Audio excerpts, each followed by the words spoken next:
everybody, and welcome to our webinar on Cambridge IGCSE Psychology.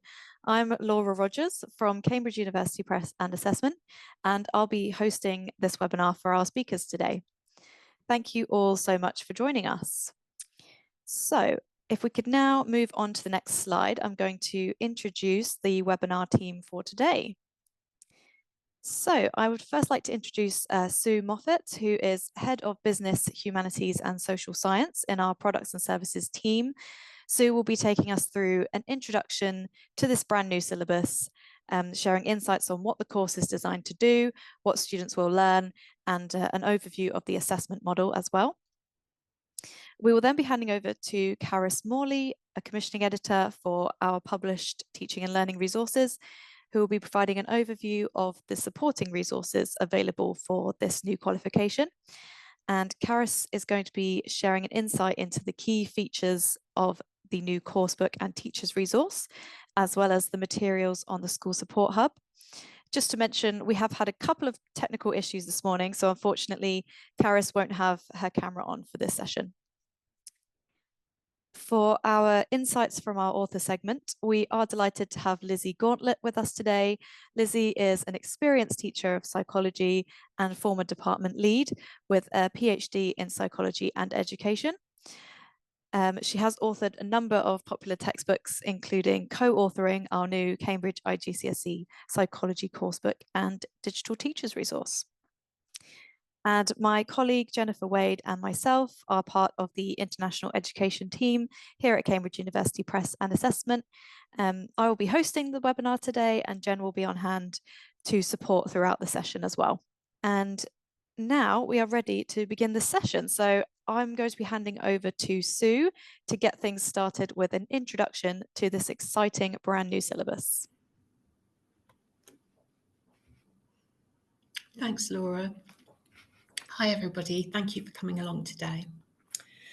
So, next slide, please, Jen. Thank you. So, last September, we published Cambridge IGCSE Psychology. It's a new syllabus with first exams in 2027. Syllabus encourages students to start thinking like a psychologist, and they'll explore psychological concepts, theories, and research methods. And the syllabus will provide a strong foundation for further study of psychology as a subject. Cambridge IGCSE Psychology is suitable for students who haven't studied the subject before, and the syllabus has been designed to be accessible and to give students the opportunity to apply their knowledge of psychology to everyday situations. And the syllabus is designed to progress smoothly to our Cambridge AS and A-level psychology syllabus. Students will learn key terms, build knowledge of research methods, and become familiar with different psychological approaches, that they will study in detail at A-level. Next slide, please. When we talk to teachers, they asked us to make application of knowledge a key part of the content and the assessment, and we've done this. Students learn transferable skills, such as the interpretation of evidence and the application of knowledge, while studying a range of engaging topics. There are 6 compulsory topics that you can see on the screen here. We carefully selected the topics and the content to be appropriate for our international students, content that we feel is engaging and relevant for our learners and will support progression to AS level psychology. Each of the 6 topics is supported by 3 named studies, and for the exam, students only need to have knowledge of the results and the conclusions of each study and use them to support concepts and their explanations. Learners are not expected to engage in the strengths and weaknesses of the named studies, as this is a higher level skill and they'll develop that skill at A level. And I wanted to mention this to you in case you assumed that students needed to know more about the named studies. On our website, you'll find a helpful guidance document that takes you through the studies and the conclusions, and also provides a reference list. And I hope you find this document useful when preparing your lessons. So, next slide, please. So students study experimental and non-experimental research methods. There are no named subjects in the research methods section, and we did this specifically to allow teachers to bring in their own examples that are relevant to their learners and their local context. There are 2 papers in the assessment. Each paper tests 3 of the topics. And there's going to be 1 extended response question in one of the topics on each paper. And the topic with the extended response question will vary series on series. Both papers also assess research methods. Paper 1 assesses experimental research methods, and will have a question of between 4 and 6 marks on planning an experiment. Some aspects of the investigation will be provided for candidates as part of the question, and then the candidates will be required to plan the other aspects of the experiment. Paper 2 addresses non-experimental research methods. Next slide, please. So Caris is going to tell you more about the resources that we have available, but I did want to highlight that the specimen paper answers that will help you to understand what examiners are looking for in candidate answers that are available on our School Support Hub. And also, again, highlight the summaries of the named studies which we've provided to provide guidance on exactly what it is that your students will need to know about these studies. And thank you. That's it from me. I will hand back now to Caris. Very much, Sue. Good morning, everybody. My name is Caris, and I'm the commissioning editor for the teaching and learning products for IGCSE Psychology. I'm really pleased to be here today to talk to you about these exciting resources. First, the School Support Hub. The School Support Hub is a great place to find supporting materials for the curriculum for Cambridge schools, including information about our professional development and training offering. It's regularly updated with new material in direct response to your needs. If you don't have access to the School Support Hub, you can ask your school administrator to set you up with an account. Next slide, please. Thank you. Just some of the brilliant resources available on the School Support Hub for psychology includes a scheme of work, which provide medium-term teaching plans, the study summaries Sue mentioned with notes to aid your teaching, guidance with lesson planning, specimen papers and answers, exercises and teaching tools, and as the course matures and goes through a couple of examination cycles, past papers and principal examiner reports will be added, along with example candidate responses. I'd highly encourage you to check out the School Support Hub and check back regularly to see if anything new has been added. I'm now going to talk about our endorsed support, a very first edition of IGCSE Psychology. This new series includes a coursebook with digital access, which publishes in early September this year. A sample is currently available, and starter packs, which include the first 2 chapters, will be available very soon. We also have a digital teachers resource, which is accessible through Cambridge Go and comes bundled with a digital coursebook publishing in December. One of our wonderful authors, Lizzie Gauntlett, is here with us today and will be speaking to you very soon as well. So for our coursebook, we've very much taken a skills-based approach to ensure our learners are equipped to succeed in the course and into AS and A-level psychology. We focused on active learning to make sure that learners have plenty of opportunities to practice these skills, and we've provided a lot of context and engagement features to give learners an exciting and comprehensive introduction to psychology. Over the next few slides, you'll be seeing some of these features. Next slide, please. Thank you. First, though, I'd like to explain how we've handled the named studies in this series. We heard from teachers that it's really important the information provided regarding named studies in the coursebook matches the syllabus, so there is no discrepancy in expectations. To combat this, we've reproduced the study summaries verbatim in the coursebook. You can therefore be absolutely sure that everything learners are expected to know about the named studies is present in our coursebook. No further research or knowledge is expected or required. The summaries are provided in these orange feature boxes to make them easily identifiable for you. Next slide, please. As I mentioned, we've taken a skills-based approach for this edition. Just some of the ways we've done this includes countless activities focusing on new skills, enabling your learners to practice these skills and demonstrate their knowledge. We have a dedicated research methods chapter at the beginning of the book that walks learners through the skills required to succeed in the course and prepares them for further study. Another feature I'd like to highlight here are key skills exercises, which are aligned with the assessment objectives, which provide opportunities for learners to familiarise themselves with the skill set required to succeed in the course and examination, and allow them to target areas they may be struggling with. In order to help students feel engaged and that they understand why their studies are relevant and important, we've included psychology in context and psychology in real life boxes. Psychology in context boxes appear at the very beginning of each chapter to provide a short introduction to the topic and where the topic can be seen or applied, along with some discussion questions. Psychology in real life feature boxes provide further context and examples of how their studies are relevant or can be seen in real life. These are provided where relevant throughout chapters.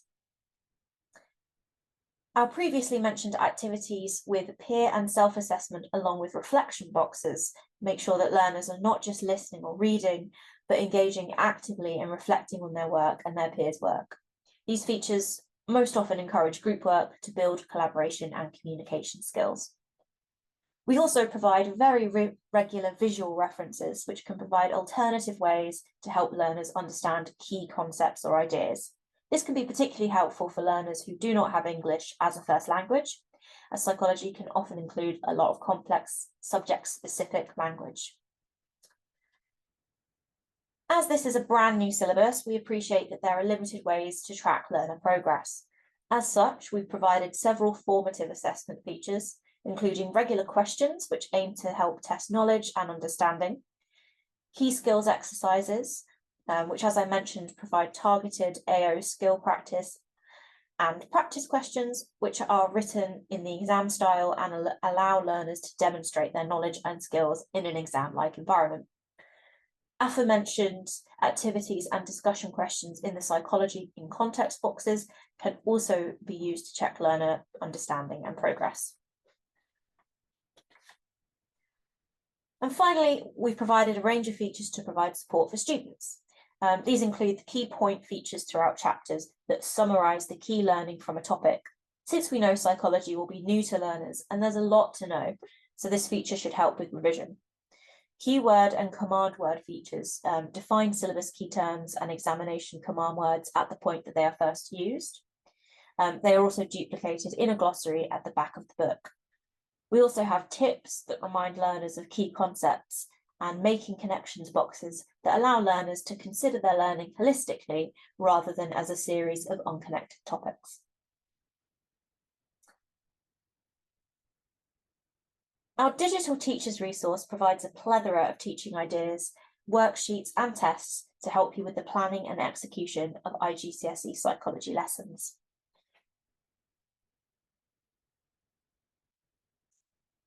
We provide targeted lesson ideas, which include starter, main teaching, plenary, and homework suggestions. Our main teaching ideas include differentiation for learners who require support or challenge. Our ideas focus on areas that are likely to be more challenging to learners, such as where a new complex scientific concept has been introduced. We've produced tests and worksheets for our teachers resource as well. Tests consist of practice questions for each unit of study, designed as formative assessment at the end of each chapter. Answers are, of course, provided with the teacher's resource. And worksheets consist of activities and can be printed and distributed as is or edited to suit your learners' needs.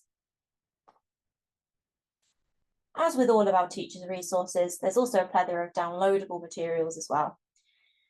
These include support on introducing psychology to your learners for the first time, including guidance on how to conduct your very first lesson, a syllabus mapping grid explaining where syllabus learning objectives have been met in our resources, a digital course book and course book answers, information about Cambridge's approach to teaching and learning, a glossary, template lesson plan, and a lot more. And finally, I'm just going to breeze through our professional development offering. So we will be hosting Introduction to Psychology sessions later this year and into 2026. These are highly recommended for new qualifications, so I'd keep an eye out for the dates for these sessions. I'd also strongly recommend keeping an eye on the professional development calendar. As this new qualification progresses, we will keep our calendar up to date to reflect any new or upcoming events. You can also use the calendar to track any events that may be hosted for other subjects your school teaches as well. So thank you very much. I'm now going to hand over to our wonderful author, Lizzie, to provide insight into how our features work in action. Thank you very much. Thank you, Caris. That's great. Hello, good morning, good afternoon, good evening to you all. My name's Lizzie. Thank you to everyone for the introduction there. I've been very much looking forward to today and getting a chance to speak with you all, because we've been working hard on these resources and the development behind the scenes for several years now, and I know that there's a lot of interest in the qualification. So hopefully I can do a good job with to share those resources with you and talk about ideas you could use in your own teaching and learning, whether you're an experienced psychology teacher or whether you're totally new. So thank you for joining us today. I know how precious your time is as teachers, especially at this time of year. You might also be trying to prepare other students for exams. So I'm going to focus on how to use these two resources practically to support the teaching of this qualification. And specifically, I want to talk about the way in which they're designed, the ways you could use different features of them to engage your learners in this new subject, and how the resources will also enable you to differentiate for learners of all abilities, so you can start supporting them to be a little bit more independent in their thinking, and yes, have an enjoyable time teaching the qualification. Okay, so I'll try not to repeat too much of what Caris and Sue have covered, but I will be touching on some of the features here.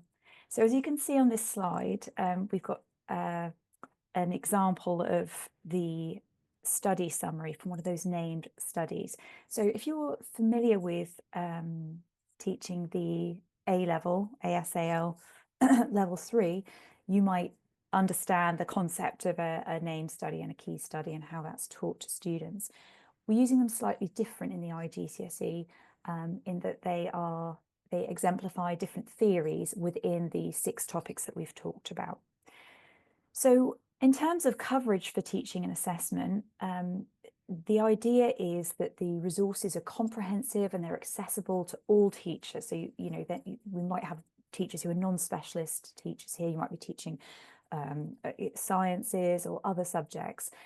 So really, it's designed to be a comprehensive programme of resources alongside what's provided on the CIIE website, which Sue has covered.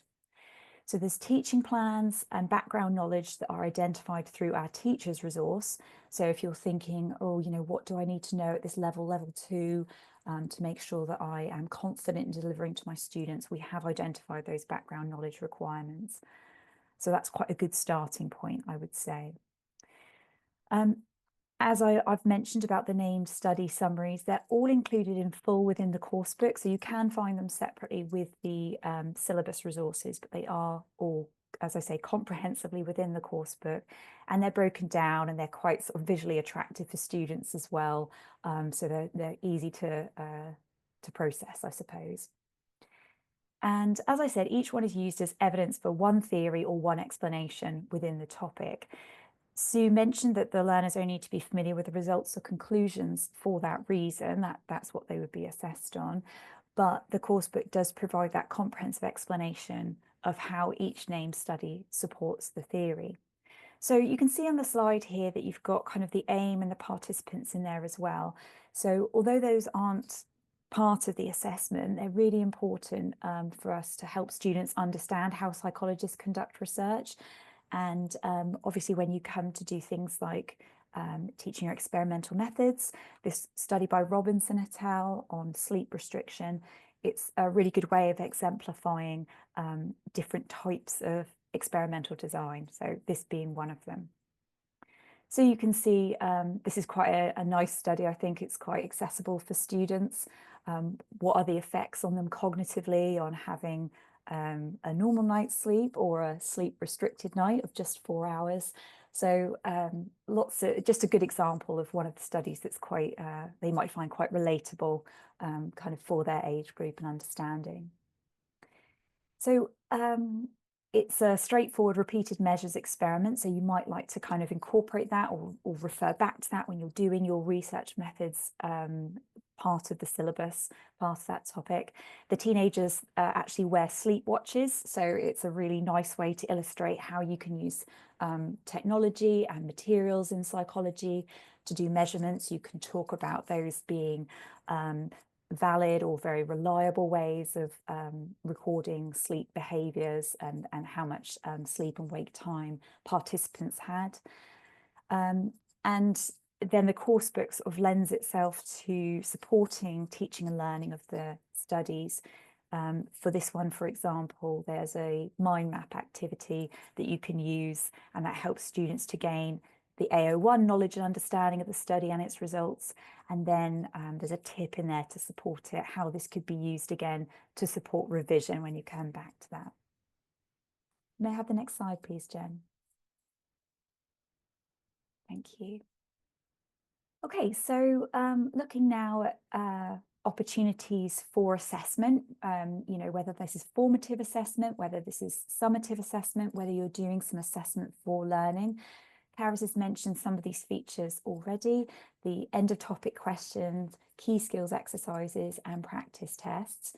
And just to be absolutely clear, all the answers to the activities and the question sets that we've designed are provided, and they are supported with a mark allocation.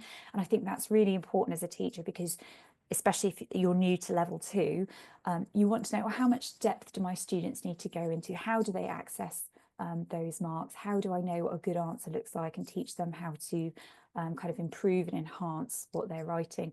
And sometimes that means writing less. So if they've got a simple state, question, or define, like we can see here on the slide, because you'll have the mark allocation, you can share that with them, you can share the answers with them, and they can see how to start interpreting the language of assessment, if you like, how much detail is going to be required. So I would say assessment for learning and assessment of learning are both catered for in our resources. So, for example, if you've reached the end of a topic, if we stick with sleep and dreams as the example, you can then select from a range of formative questions at the end. Or perhaps you feel like that's an opportunity to do a more formal assessment, and you might want to either select from or use the entire set of practice questions that are in the course book, or the chapters tests in the teacher's resource.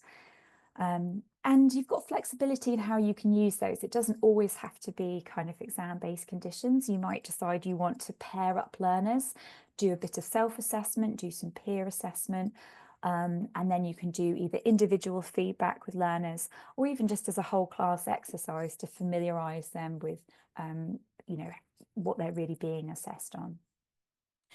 And we've also built in key skills exercises at the end of the chapter. So these are slightly different because they focus on those assessment objectives.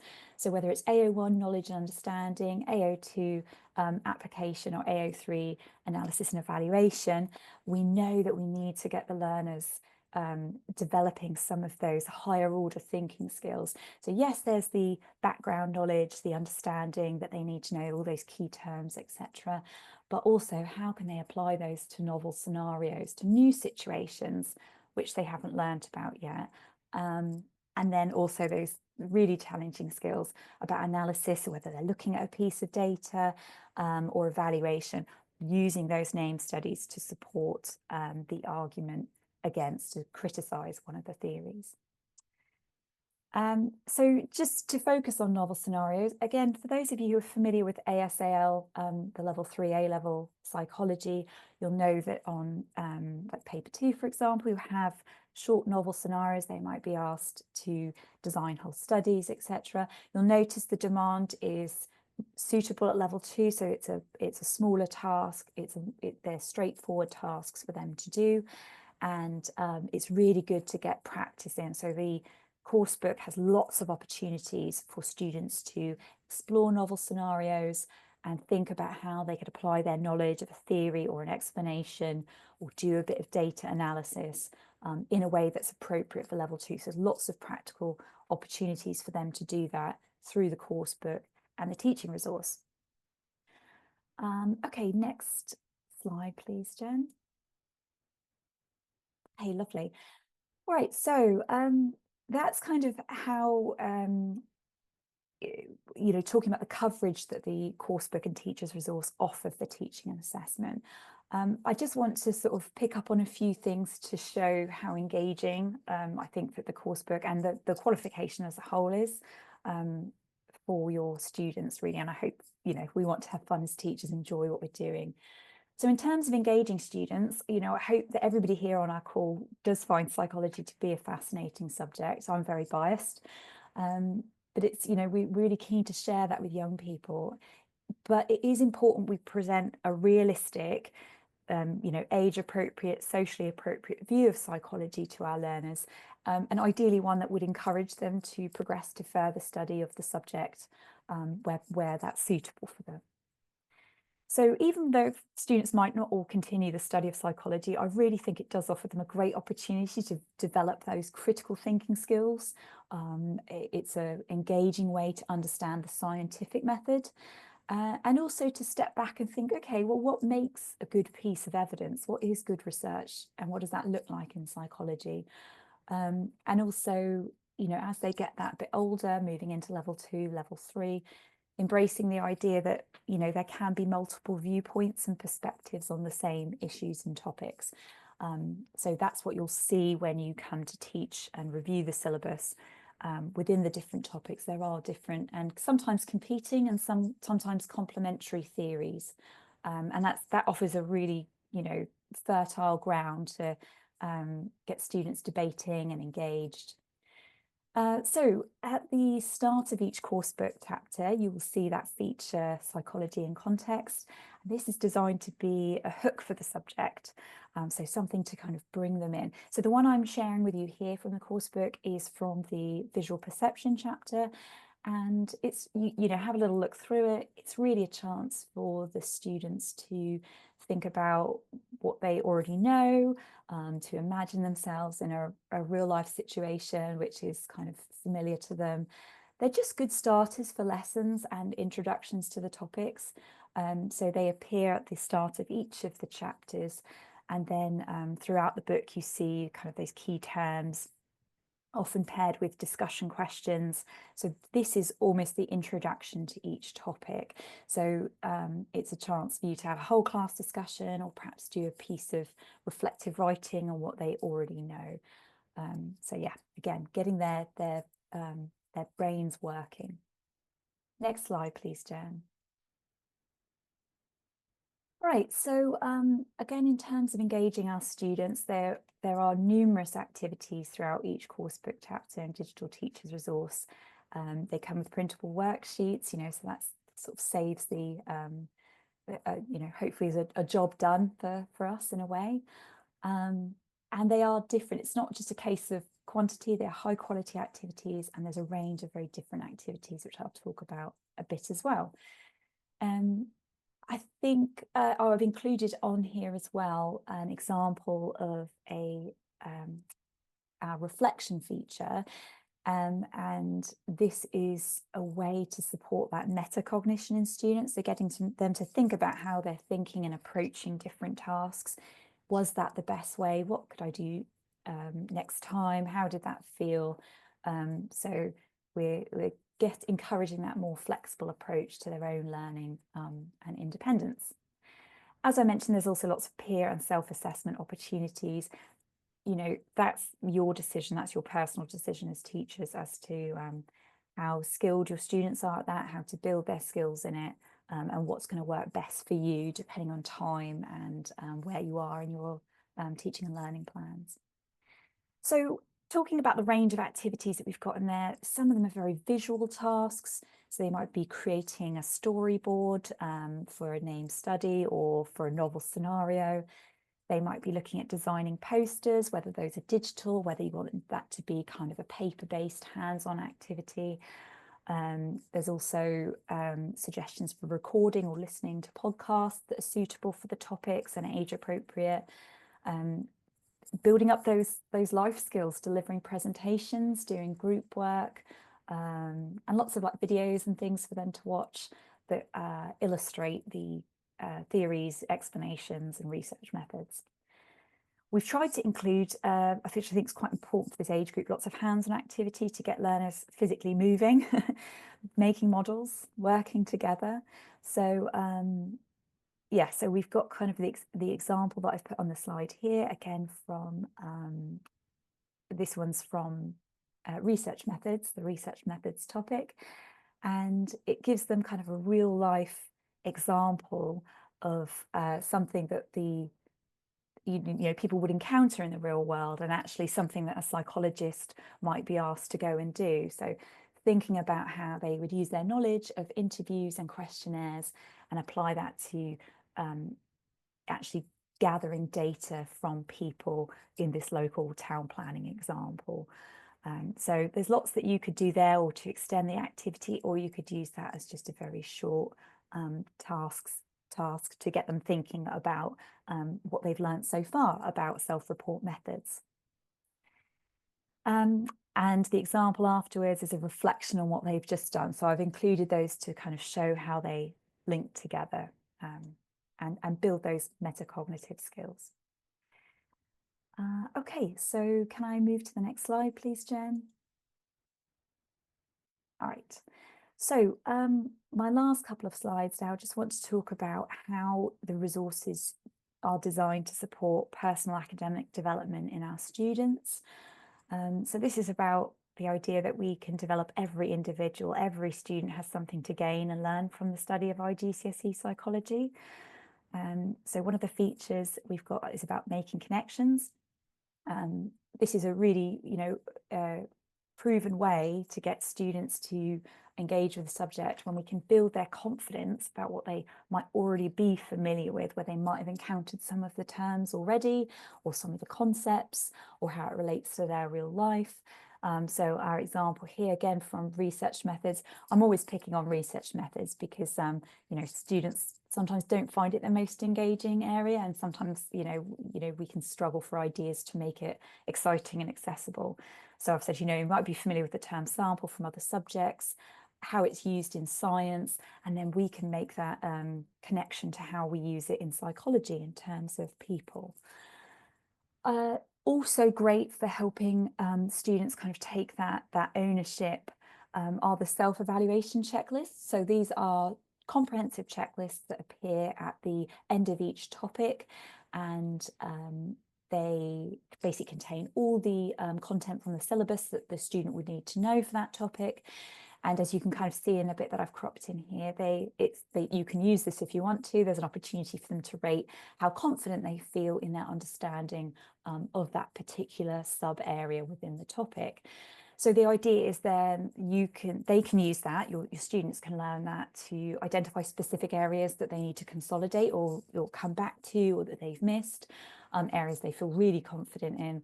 And you might want to use that as well to identify, you know, is there a common theme? Is the area that lots of people are struggling with, or that you'd like to go over again? And that will help to support their kind of personal and academic development there, really. Okay, next slide then, please, Jen. Thank you. Okay, all right, so this is the last slide from me. In terms of looking at the resources and thinking about how they've been designed to promote inclusivity and also to stretch and challenge each learner, really. So I spoke earlier about the range of resources which are on offer to suit different learners and groups of learners. You've got a lot to select from, so you know you don't have to follow the course book or teacher's resource rigidly. If you want to, great, that's what it's designed for. But as you build your own confidence and your own familiarity with the qualification, think about how you can adapt what's there. Think about how you could be flexible with them to make them suit your students more. I appreciate that's easier once we've had a year of students, a cohort of students go through. But yes, there's definitely suggestions for flexibility, and think about how you would want to adapt those. In the teacher's resource, we directly provide suggestions for how you can support learners who might struggle with an activity or a particular theory, explanation, part of research methods, and then ways in which you can challenge learners who've kind of, understand what they're doing, and maybe you want to encourage them to think a bit more deeply and extend their understanding. So there's lots of suggestions in there for each main teaching activity. These are ideas you could, they're not just for those activities. You could add those ideas to your own skill set as a teacher. You might already be using some of them. But all of them really relate to the evidence-based recommendations around how we scaffold students' learning effectively, the value of peer work. There's lots of consideration put in there for language support for learners for whom English is a second or additional language. And again, for developing those critical thinking skills and improving your own use of targeted questioning. So lots of opportunities there for supporting and stretch and challenging. In the example on the slide, I've just put in quite an active activity, which might be really engaging for some learners. So this is taken from the visual perception chapter, and it helps them to understand the concept of optic flow and how that works in practice. And it's just kind of a fun obstacle course idea that they can design themselves and that they can reflect on and apply their ideas to. So if you have a little look through it, and I know you'll have the recording of this, so if you don't have time now, you can think about it later. Think about how you might adapt it for yourself. Is it going to be practical in the space that you have? You might be looking at this and thinking, oh, that would not work because we just don't have the space, or I've got a really large class. So maybe you could think about a different way you might do that. Could you use a computer simulation?